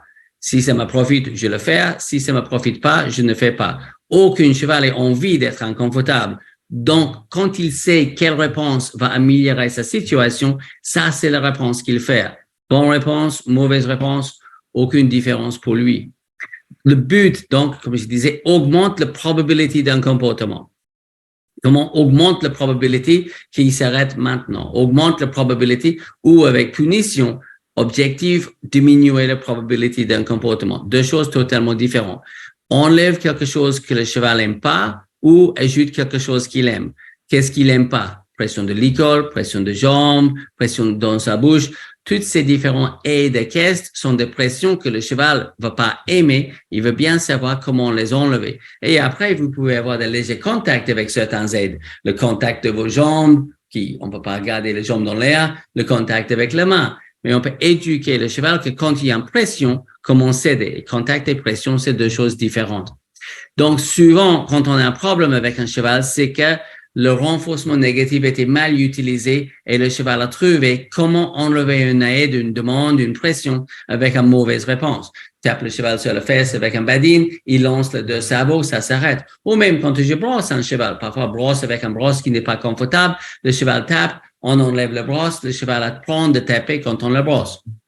Énormément de mauvais comportements sont des comportements appris. Quand il y a ce genre de problème, on se pose la question, est-ce que la bonne réponse était assez facile? Est-ce qu'il est profité? Est-ce que j'ai arrêté de brosser quand il était bien? Ou est-ce que la mauvaise réponse était trop facile, donc accidentellement renforcée? Souvent, quand on voit un problème avec un cheval, et vous avez été très nombreux sur le dernier webinaire sur problème-solution, on dit pourquoi il fait ça? Et la bonne réponse, c'est parce que ça marche. La majorité des problématiques sont des problématiques apprises parce que ça fonctionne. Ou une absence de contrôle parce que le conditionnement de réponse n'était pas précis. Donc, punition, je parlais un petit peu de ça. Quand je donne le cheval en baffe, c'est une punition positive. Est-ce qu'il a trouvé ça positif? Non. Ou il y a aussi punition négative. Si j'enlève votre iPhone parce que vous êtes en train de regarder l'iPhone pendant que je parle, ça, c'est une punition négative. J'enlève quelque chose qu'il aime. Sur le cheval, il n'y a pas trop d'applications. Il y a des situations. Hier soir, je faisais un webinaire avec un groupe d'élèves Et quelqu'un a dit, quand je gratte le cheval, il me gratte, mais s'il me gratte trop fort, qu'est-ce que je fais? Est-ce que je punis? Est-ce que je fais ci? Je dois juste arrêter. Il va apprendre que ça s'enlève, quand il fait ça s'enlève quelque chose qu'il aime. À part que ça, il n'y a pas beaucoup d'applications. Mais souvent, les gens disent, il a fait des bêtises cet après-midi, il a fait un petit peu le con dans le rectangle ou sur la piste, donc je lui donne pas à manger ce soir. En aucun cas, et jamais, le cheval va réfléchir sur ces bêtises cet après-midi et dire, ah, j'aurais dû pas faire ça. Et c'est pas parce que j'étais un petit peu mal, je me comportais mal cet après-midi que je n'ai pas ma dîner ce soir. Donc, ça ne peut pas marcher. Il a fait un crottin dans son abreuvoir, donc on ne lui donne pas à boire pendant 2 jours. Tout ce que le cheval va comprendre, c'est que dans le box, sa vie est mise un petit peu en danger, mais il ne va pas comprendre qu'il ne faut pas faire caca dans le box. Donc, punition positive, c'est quoi de problématique avec ça? Le problématique, c'est qu'il va faire une association à la situation. Le cheval face ses obstacles. Il s'arrête face à l'obstacle, donc on le frappe. Le problématique, c'est que la prochaine fois, le cheval voit l'obstacle, un petit peu comme le cheval dans l'image là, la prochaine fois qu'il voit l'obstacle, il veut dire, ici, ça passe très mal. Parce que il n'a pas appris qu'il fallait sauter l'obstacle. C'est se noter juste là en bas de page, ça ne lui explique pas ce qu'il aurait dû faire ou ce qu'il devrait faire. Il aurait passé l'obstacle, tu le frappes, le cheval va pas dire, ah ouais, je devrais sauter l'obstacle, comme ça, je peux éviter cette punition qui vient de m'arriver. La prochaine fois, je vais faire différemment. Mais il va peut-être déclencher la réponse de fuite qui fait que il saute l'obstacle, il accélère face à l'obstacle et maintenant, il devient difficile à gérer sur ses parcours parce qu'il fait des parcours dans le fuite. Il perd toutes ses cadences, il va perdre la parabole et même sur certains obstacles, comme des obstacles fixes, ça devient un petit peu dangereux. Très souvent, par rapport à la punition, le timing est absolument inadapté. Le cheval fait tomber en bas sur le 8e, 9e obstacle. On va au paddock après et là, on entre dans le cheval parce qu'on est fâché avec lui parce qu'il est tombé en bas. En aucun cas, le cheval va dire, ah oui, je sais qu'elle est en train de péter un câble avec moi maintenant parce que j'ai tombé le 6e obstacle. La prochaine fois, je vais faire mon parcours un petit peu mieux, malgré le fait que mon pilote n'est pas très bon, pour ne pas être puni après le parcours. En aucun cas, ça peut marcher. Mais ce que ça peut faire, c'est faire en sorte que quand le cheval va en concours, il est très, très stressé parce que les choses sont pas compréhensibles, parce que le primate devient ingérable, parce que c'est très, très stressant. Donc, la punition, c'est pareil. Le cheval peut pas raisonner comme vous.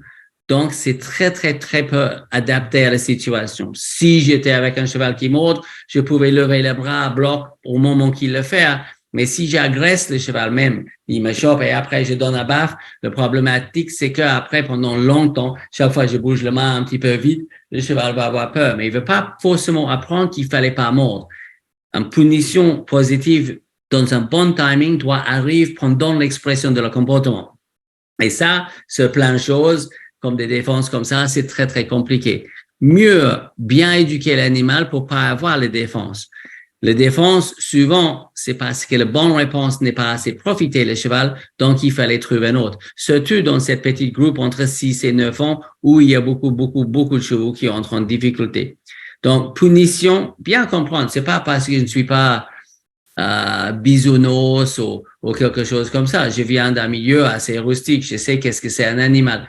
C'est plus l'inefficacité, le danger, le gaspillage, l'absence de toute sécurité et aussi la confusion, le stress qui vient avec tout ça, qui fait que je pense qu'il faut bien comprendre la capacité intellectuelle du cheval et pourquoi la punition est tellement mal adaptée. Mais, comme je disais, dans l'absence de toute cette science, il y avait beaucoup d'anthropomorphisme. Donc, on pense que le cheval apprend comme nous. Il a fait une bêtise, je lui donne un baffe, il comprend qu'il fallait pas faire ça. Non. Il va faire une mauvaise association et il commence à développer d'autres problématiques de comportement conflictuel, parfois certaines névroses, parfois même des stéréotypies et autre chose. Mais il ne veut pas comprendre qu'il fallait pas faire ça et c'est parce qu'il vient de faire ça qu'il vient de recevoir la punition. Donc, comprendre très bien que l'anthropomorphisme peut être quelque chose de très, très dangereux, mais la compréhension de l'animal peut être quelque chose de très, très intéressant et même très, très fascinant. Et souvent, là, il y a une phrase en anglais qui dit « Là où la compréhension s'arrête, la violence commence ». Et c'est un des phrases les plus vraies que j'ai jamais entendues. Donc, là où la compréhension s'arrête, la violence commence. Parce qu'il y a de frustration. Et frustration, souvent, c'est juste qu'il y a la fin de la compréhension. Donc, la frustration commence. Par rapport à tout ça, pour un petit récapitulatif, on a parlé de sensibilisation ou désensibilisation. Il faut éduquer le cheval de s'habituer à certaines choses, souvent de rester immobile et surtout de diminuer la réponse de fuite. Le but de désensibilisation, en aucun cas et jamais, c'est de désensibiliser ou enlever la sensibilité. Mais le but, c'est d'enlever la peur. Réfléchissez sur la différence. Le processus scientifique s'appelle désensibilisation. L'objectif final, c'est habituation. Mais le but, c'est pas enlever la sensibilité. On veut bien garder le cheval très, très sensible. Mais pas peur. Le stress, le peur, le fuite, la défense, toutes ces choses-là et toutes les résistances qui vont avec sont vraiment pas adaptées à notre réussite dans l'équitation. C'est des vrais ennemis. Donc, éduquer le cheval de ne pas répondre à certaines choses, ne répondre pas à la grande écran, ne répondent pas à l'anti-mouche, ne répondent pas à la sanglage, ne répondent pas à le drapeau qui bouge à côté et ne répondent pas à la tondeuse. Comprendre la situation, mettre à sa place. On démarre la tondeuse pour enlever un petit peu de poil. Le cheval bouge, le tondeuse s'arrête. On fait ça 3 fois. Maintenant, la réponse est assez acquise. Le cheval apprend que la bonne réponse à la tondeuse, qui est quand même gênant, c'est de déplacer. Donc après, on se fâche un petit peu avec lui, on crie un petit peu, on punit le cheval parce qu'il fait une bêtise. Il comprend rien de tout. Et finalement, on met le tourner pour immobiliser la bête parce qu'on n'a pas éduqué le cheval de ne pas bouger. Donc, on est quoi comme choix? On n'y est pas. Donc, on met le tourner. Et maintenant, le cheval va faire une association à la situation qui fait que la prochaine fois qu'il entend cette bruit, il va dire « Oh non, oh la dernière fois que j'ai entendu ça, ça a très, très, très mal passé. » Et les chevaux sont méga perceptifs et qu'ils apprennent très, très vite. Particulièrement si c'était stressant, douloureux ou dangereux. Ils apprennent très, très rapidement. Il a eu besoin de ça pendant des milliers d'années pour survivre. Donc, c'est logique que quand le cheval passe une mauvaise expérience, dû à le fait qu'on n'est pas compris, il y a des souvenirs. La mémoire d'un cheval, c'est magnifique. Malheureusement, parfois. Donc, ils apprennent très, très vite. Mais ils ne peuvent pas apprendre comme nous. Donc, autre chose, on sensibilise, on rend le cheval sensible aux actions de main, sensible à la licole, sensible à la jambe. Et progressivement, on obtient plus en plus avec moins en moins. On sait très bien comment conditionner chaque réponse équestre. Il y a le conditionnement opérant ou instrumental. L'animal est instrumental dans la gestion de la situation. Je mets les jambes, il sait comment les enlever. Je mets les mains, c'est des codes, une aide, une réponse. Il sait exactement comment répondre à chaque aide parce que c'était bien expliqué. Et je peux précéder chaque aide avec quelque chose pavlovien, classique, neutre, très, très subtil, qui peut obtenir la réponse qui précède la pression. Bloque l'assiette, le cheval s'arrête, avance le bassin, le cheval avance, regardez vers ici avec 2 grammes dans la jambe, le cheval tourne et on est dans une vraie situation de légèreté qui n'est pas simplement esthétique, mais aussi très, très éthique. Le cheval, la situation pour le cheval, c'est gérable quand le conditionnement est bien, mais c'est mieux, c'est même prévisible quand on utilise le conditionnement pavlovien. Donc, comment bien éduquer le cheval? Toujours noté avec tous les animaux. J'étais plusieurs années avec mon père. J'étais à Oklahoma pour le champion du monde des chiens de berger. Et j'ai noté que celles qui font moins de bruit, qui gesticulent moins, le moins agité, sont des mieux. C'est pareil avec le chevaux. Quand l'éducation est très, très bonne, on peut obtenir plus en plus avec moins en moins. On peut dire le moins qu'on fait, le mieux qu'on fait, mais il faut déjà bien expliquer chaque réponse au cheval parce que c'est pas juste en faisant moins que ça marche, c'est en expliquant mieux pour qu'on peut faire moins.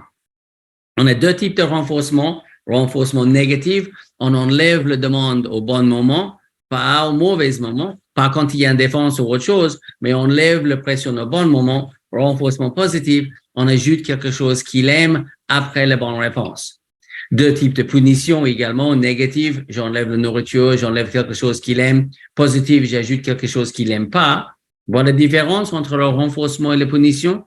Renforcement négatif, j'enlève quelque chose qu'il n'aime pas. Renforcement positif, j'ajoute quelque chose qu'il aime. Punition négative, j'enlève quelque chose qu'il aime. Punition positive, j'ajoute quelque chose qu'il n'aime pas. Comprendre comment utiliser les deux et aussi comprendre les inutilités de punition, l'agression, de devient fâché et toute cette violence. Pas parce que le pauvre choupette va souffrir, mais parce qu'il n'y a aucune éducation dans tout ça. Quand l'homme se fâche avec le cheval va faire une association de la situation, mais il ne va pas apprendre grand-chose dans l'absence de cette cortex préfrontal. Donc, souvent dans l'éducation cheval, on utilise des différentes pressions. 3 choses par rapport à ça. Une pression doit être exclusive, une aide, une réponse. Il doit être progressif, commence avec très peu et augmente progressivement. Et quand le cheval trouve la bonne réponse, la pression s'arrête. La pression va motiver, l'enlèvement de pression va éduquer. Réfléchissez sur cette phrase. Et que chaque pression doit être exclusive. Je ne peux pas mettre les jambes pour avancer et aussi mettre les jambes pour arrêter. Au moins, pas dans la même manière. Il faut qu'il y ait quelque chose qui aide le cheval à dissocier toutes les aides différentes. Je ne peux pas arrêter mon cheval. OK? Qu'est-ce que tu fais pour accélérer? Ben, je raccourcis mes rênes et je mets les jambes. Et qu'est-ce que tu fais pour arrêter? Ah, ben, je raccourcis mes rênes et je mets les jambes. Ce ne peut pas marcher. On ne peut pas éduquer un chien de faire une réponse en faisant assis pour bien ici, assis pour s'asseoir et assis pour rester là et assis pour va dehors. Donc, une aide, une réponse. Et chacun doit être séparé et séparable. Réfléchissez bien parce que souvent, on ne pose pas toutes ces questions. On tire sur 2 rênes pour ralentir. On tire sur 2 rênes pour ajuster des rênes avant d'accélérer. On tire sur 2 rênes pour redresser le cheval. Et le cheval ne peut pas se séparer parce qu'on fait la même chose pour 3 choses différentes. Sauf qu'on fâche quand ce n'est pas une des bonnes réponses. Quand on met un demande sur un cheval, il ne peut pas savoir ce qu'on veut. Très important de comprendre que vos objectifs sont pas importants pour votre cheval. Donc, il cherche. Qu'est-ce que je peux faire pour enlever cette pression? Et il apprend de bonnes réponses par essai et erreur. Mais très important de comprendre que même les erreurs sont des essais parce qu'il peut pas faire une erreur parce qu'il ne sait pas qu'est-ce que c'est. Quand le cheval ne comprend pas, il a 2 choix. Défendre, donc, cherche une solution par essai-erreur qui est souvent désagréable ou s'éteindre devient un petit peu dans un type de résignation acquise. Dans les 2 cas, le cheval, si c'est résignation, il s'éteint, il devient un petit peu déprimé, il est tranquille peut-être, on va dire gentil, mais quand même pas très heureux. Quand il défend, ça devient dangereux. Mais quand on met les chevaux, tous les animaux d'ailleurs, tous les mammifères, dans des situations compliquées, on enlève le contrôle de l'umwelt, de l'environnement, de la situation. Le cheval ne comprend rien. Il ne sait pas s'il va obtenir un renforcement positif ou en punition. Et c'est pas que le cheval. On fait des expériences en science avec tous les animaux. Quand l'animal perd le contrôle de tout ça, ou il devient défensif, agressif ou apathique. Mais dans tous les cas, c'est vraiment quelque chose de bien. Et comprendre bien que chaque fois qu'on met une pression sur un cheval, pour le cheval, c'est plutôt un problème. Il faut qu'il y ait une solution. J'aime mettre une pression, un gêne sur un cheval sans qu'il peut savoir qu'est-ce qu'il peut faire avec ça. Donc, ne monte pas en train de tirer sur sa bouche sans qu'il y ait une solution pour le cheval. Il n'y a jamais une pression sans solution. Pourquoi c'est très important de comprendre cette science ou toute cette science derrière l'éducation? Parce que les problèmes de comportement ne sont pas des problèmes inventés par les chevaux. Quand le cheval n'arrive pas, il ne va pas juste développer un problème comportemental pour le fun. C'est parce qu'il y a une confusion, parce qu'il y a une absence de compréhension de la situation. Et la première absence de compréhension de la situation n'était pas celle du cheval, c'était celle de l'homme. Après, il y a des problèmes de santé avec le système immunitaire qui devient plus en plus faible parce que le plus que le cheval n'est pas capable de gérer son environnement ou comprendre la situation dans laquelle il se trouve et c'est stressant et tout le reste, le système immunitaire va dégrader. Et parfois, il y a même, par exemple, des problèmes de peau et on va dire, ah oui, il y a un problème de peau, je vais voir le dermatologue. Mais souvent, Le problème, c'est pas le problème. Le problème, c'est les conséquences d'une absence de bonne éducation, surtout aussi sur la santé. Donc, on voit bien avec nous, parfois, on a un petit psoriasis ou un truc comme ça. Et oui, il y a un problème avec le peau, mais il y a une raison derrière tout ça qui n'est pas forcément juste parce qu'il y a un problème de peau. C'est aussi le stress et autre chose. Et c'est souvent le cas avec les chevaux, surtout sur des problématiques digestives. Quand le cheval ne comprend pas la situation, le système digestif marche moins bien. J'ai oublié que le cheval n'est pas un vésicule biliaire comme le vôtre. Donc, quand il y a des vides, quand il mange son petit déjeuner et après on met un petit peu sur un jeûne. Ouais. Ah ouais, comme un jeûne. Oui. Quelqu'un qui est jeune. Je fais un jeûne. On fait un jeûne. Ah ouais. Et donc, quand on met le cheval sur une période où il ne mange pas, le problématique, c'est que dans l'absence d'un vésicule biliaire, il peut pas gérer l'acide gastrique, donc ça monte, donc il commence à avoir des brûlures. Et c'est pour ça que c'est très important de donner le cheval de fibres assez constamment. Parce que s'il n'y a pas de fibres, s'il n'y a pas une éponge pour tout cet acide, ça se développe. Après, il y a des brûlures d'estomac, après, il y a des ulcères, après, il y a des coliques. Et on voit beaucoup de chevaux avec beaucoup de problèmes gastriques, gastro-intestinaux, dû à l'absence de fibres et aussi l'absence de bonne éducation, que le cheval est dans la confusion, dans le stress, et donc il développe des problèmes gastro-intestinaux. On peut toujours traiter le problème avec un petit peu de gastrogade. Mieux que ça, peut-être, c'est de bien éduquer le cheval pour pas avoir tous ces problèmes. Quand le cheval est dans la fuite, quand le cheval est peur, quand le cheval est stressé, quand le cheval n'est pas en éducation faite avec précision, il y a évidemment les accidents. J'étais assez déçu il y a quelques années, j'étais sur un colloque à la Motte-Buron sur la problématique de sécurité dans le concours complet. Et le discours était largement basé autour de les airbags, des casques, des types des obstacles, des prérequis pour être à un certain niveau, des parcours, des difficultés de parcours, toutes ces choses-là. Mais en aucun cas, on n'a parlé de l'éducation cheval. Ou un colloque similaire en Australie, le premier sujet était des accidents de panache, là où le cheval se retourne. C'est parce que le cheval est dans le fuite freinée. Donc, il ne fait pas un parabole. Parce qu'il ne fait pas un parabole et parce qu'il est dans le fuite, il manque de lucidité. Dans l'absence de lucidité, il gère pas ses pieds. On voit le cheval en pleine fuite, il se force sur la route, mais c'est un galère. Donc, quand l'animal est dans une réponse de stress ou de fuite, il devient dangereux. Même ça, des choses comme des grosses parcours et tout ça. Mais malheureusement, souvent, on pense que le problème, c'est plein d'autres choses. Peut-être mettre un meilleur airbag, mettre un meilleur casque. Ce n'est pas une mauvaise idée, mais surtout d'avoir le cheval mieux éduqué pour avoir moins de risques. Et quand on peut pas arrêter le cheval en moins que 4 foulées, peut-être ce n'est pas une bonne idée d'aller en balade. Si l'éducation de base n'est pas très précise, amener cette imprécision, cet approximatif dans la forêt, ou cette éducation très médiocre dans la forêt, c'est juste changer le lieu d'accident. Et surtout, quand l'animal est dans la forêt, tout seul, c'est là où il y a des prédateurs.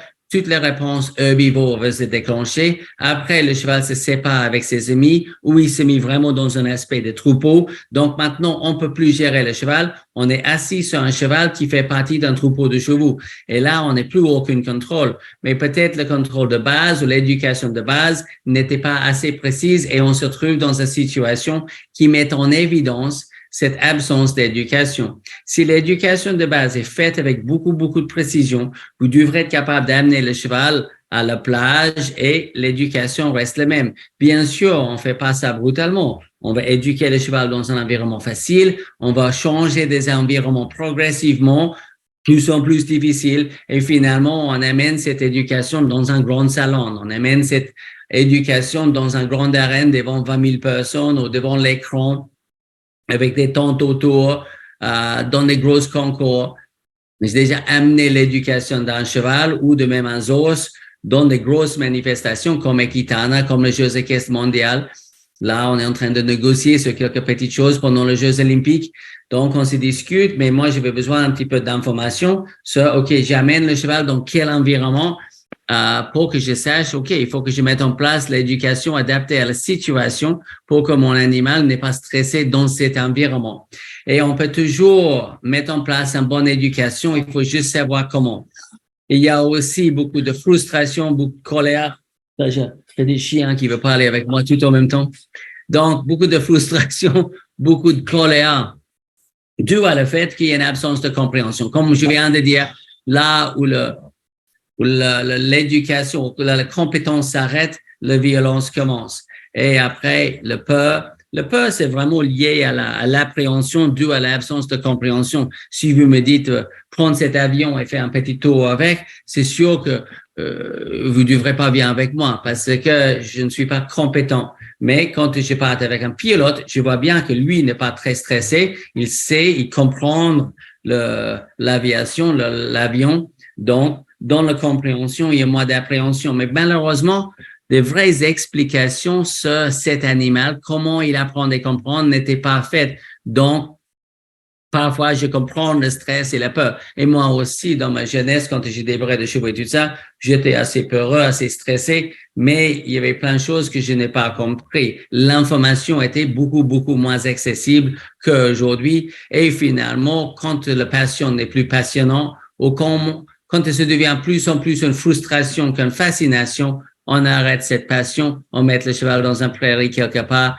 et on passe à autre chose, qui est vraiment dommage parce que le mieux qu'on comprend le cheval, le plus que c'est passionnant et fascinant, cette équitation. Ça fait maintenant 30 ans que je fais exactement le même métier que je fais aujourd'hui avec vous, que je renseigne partout dans le monde et je suis autant passionné aujourd'hui que j'étais quand j'ai eu 19 ans. Mais pourquoi? Parce que je trouve cet animal passionnant et fascinant. Et le mieux que je comprends, le plus que j'aime l'équitation et cet animal. Donc, ce qu'on cherche d'avoir, c'est vraiment une relation avec cet animal qui est basée sur une compréhension mutuelle, d'avoir une amélioration dans la performance, mais sans que je me mette en compétition avec le cheval.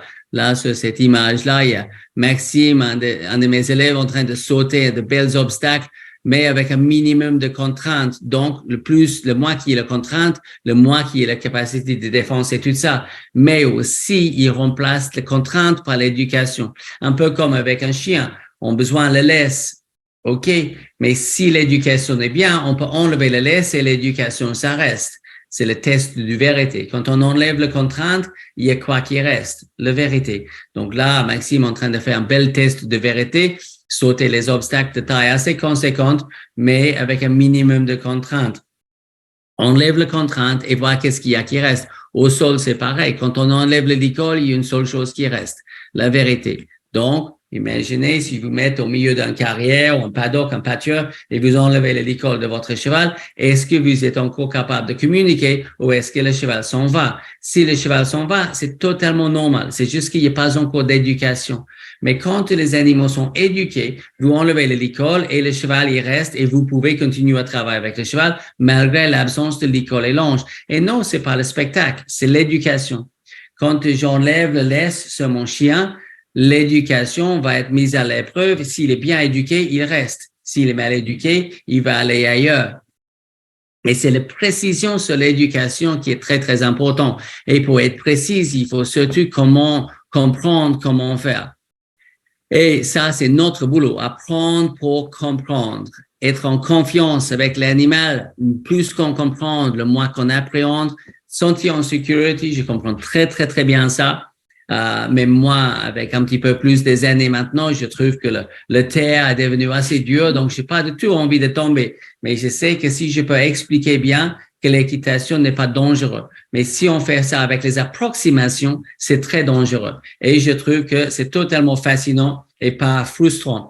Très important de savoir aussi que c'est un petit peu un art, l'éducation de cheval. On peut devenir un véritable musicien. Ça veut dire que l'instrument de musique est très, très bien. Mais il faut absolument savoir comment jouer cet instrument. On apprend des solfèges, on apprend d'autres choses et après, on commence avec la base. Avancer, arrêter, isoler les épaules, isoler l'arrière-main, on met en place une vraie base d'éducation. Et après, on peut aller plus loin, plus loin. C'est vrai que des solfèges, c'est pas super passionnant. Do, ré, mi, fa, sol, la, ti, do. C'est pas la chose le plus passionnant. Mais c'est la base. Donc, il y a une base de mettre en place. avant de devenir un véritable musicien. Mais après, quand on sait comment communiquer avec le cheval, c'est un petit peu comme la musique. Ça devient quelque chose, une art, même si c'est basé sur la science, ça devient un artiste un petit peu. Mais pas juste, il utilise les contraintes pour garder le cheval, il utilise l'éducation pour communiquer mieux avec. Et j'aime bien cette idée que je disais juste avant de, si je vais dans un espace, j'enlève l'école, qu'est-ce qui se passe? Si j'enlève le filet de mon cheval, qu'est-ce qui se passe? Cette question de vérité est assez gênante. Et je comprends. Et je comprends aussi qu'on pense que avec mon cheval, c'est pas possible. Mais c'est tout à fait faisable. Et peut-être c'est la raison pourquoi j'ai accepté de faire, de persister avec cette petite Zos, cette moitié zèbre.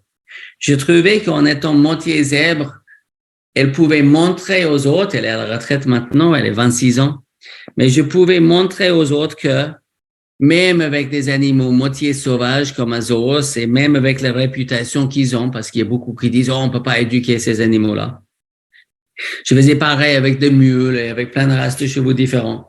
Je voulais bien expliquer que le problème, c'est pas le cheval. Le problème, c'est notre capacité de bien les éduquer. Et que le travail en liberté ou le travail dans les grands espaces, c'est pas pour faire le spectacle. C'est pour montrer le niveau d'éducation faisable. Que, comme ça m'est arrivé il y a une trentaine d'années avec les chiens, j'ai eu un vrai déclic avec les chiens de travail qu'il y a un nouveau niveau d'éducation supérieur à celle que j'ai imaginé. Et quand j'ai vu ce niveau d'éducation, j'ai dit, ah ouais, j'ai envie. J'ai envie d'avoir des chiens aussi bien éduqués que ça.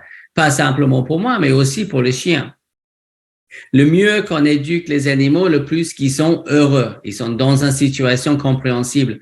Une absence d'éducation n'est pas gentille. Et souvent, les gens disent, oh non, je vais pas imposer.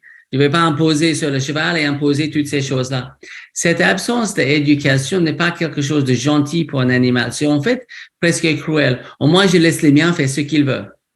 Je suis pas sûr qu'il est heureux comme ça. Je pense que, un petit peu comme tout le monde et tous les animaux, le plus que c'est compréhensible, noir et blanc, et le plus qu'on peut comprendre, le plus qu'on est bien dans nos baskets. Et c'est pareil pour le chevaux.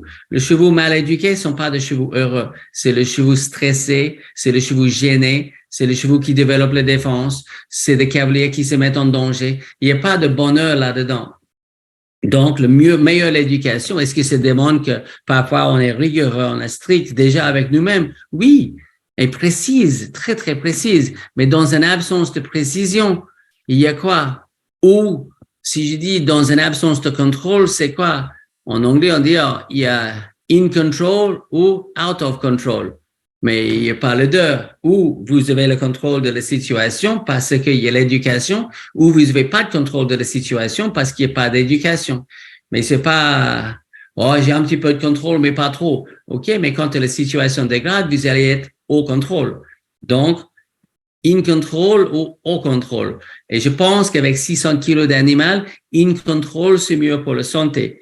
Et j'aime bien de contrôle, imaginer cette idée de contrôle, pas du tout comme chercher la dominance ou la soumission, mais l'animal contrôle l'homme contrôle le cheval, il y a une communication, il y a une compréhension mutuelle. Donc, contrôle, c'est plus basé sur la compréhension que la contrainte. J'essaie de mettre ça le plus accessible que possible. Peut-être parce que, peut-être quand on sent quelque chose, quand on a eu une sensation, une compréhension, une révélation, un déclic, on a envie de partager pour que d'autres personnes qui sont dans la frustration, le danger même, peuvent aussi sentir ça. Et j'ai noté quand j'ai commencé à enseigner des stages que le genre devient plus passionnant que jamais avec le cheval, avec l'équitation, avec la relation de cheval, quand tu amènes un petit peu de compréhension. Donc, pendant la semaine, on a fait cette grande semaine immersion pour essayer d'amener un maximum d'éducation à un maximum de gens, de vraiment mettre en place énormément les explications, même si c'est qu'une semaine et que le sujet est tellement vaste et tellement passionnant et tellement fascinant. Et c'est un petit peu comme l'histoire de France, c'est immense. Et je ne peux pas mettre tout ça sur quelques vidéos dans la semaine. Donc, comment je peux rendre ça le plus accessible que possible à un maximum de gens? Et on a joué avec plein d'idées. Je faisais des DVD, j'écrivais des livres, j'ai cherché plein de choses et peut-être ça tombe bien qu'avec la capacité digitale qu'on a là, je passe la soirée avec vous. Moi, je suis à La Roche-Chalais, pas loin de chez moi, là où il y a de fibres, parce que chez moi, il n'y a pas, donc je n'ai pas pris le risque. Donc, je suis pas loin. Et là, je peux parler avec vous au Canada, en Belgique, en Suisse et partout dans le monde. Donc, je trouve que c'est génial. Et on peut plus en plus partager cette information.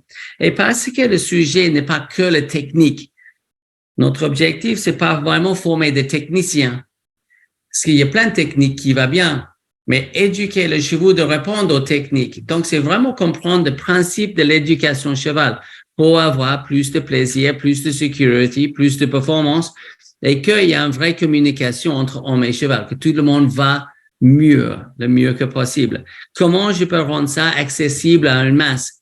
Avec le DVD, c'était pas mal, mais j'étais limité à 90 minutes d'éducation sur un DVD. Et dans les années plus récentes, il y a une grande évolution dans le monde digital. Donc maintenant, je peux mettre un masse d'informations disponibles. Et la première chose que j'ai fait, je me souviens, il y a 6 ans, peut-être maintenant, c'était de mettre en place quelque chose qui s'appelle le Step 1 en ligne. Le Step 1, c'est vraiment une formation. Ce n'est pas une vidéothèque. C'est OK, si j'étais parti pour apprendre la musique, c'est quoi la leçon numéro 1 pour devenir musicien? C'est quoi la leçon numéro 2? C'est quoi la leçon numéro 3? Et de faire quelque chose de très, très structuré. Et je suis assez content d'avoir eu l'expérience avec ça parce que j'ai appris dans une formation assez structurée aux États-Unis.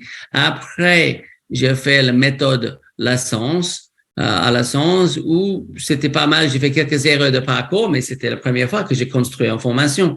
Et la formation, est-ce que c'est adapté aux chevaux? Donc, comment on fait en sorte que ça marche pour l'homme, mais aussi pour le cheval? Et parfois, le cheval a besoin de quelque chose que les gens sont pas capables de faire. Comment je vais trouver ce schéma d'éducation pour les humains? Après ça, j'ai fait un autre pour la AQHA, pour la American Quarter Horse Association, et un cursus pour une université au Montana. Cursus University, où il y a un vrai diplôme de horsemanship à l'Université de Montana, et j'ai créé le cursus pratique avec tout ça. Donc, j'ai pas mal d'expérience dans la création d'un cursus. Et ce que j'ai fait avec le Step 1, c'est de mettre en place un vrai cursus pour des cavaliers comme vous en France. Donc,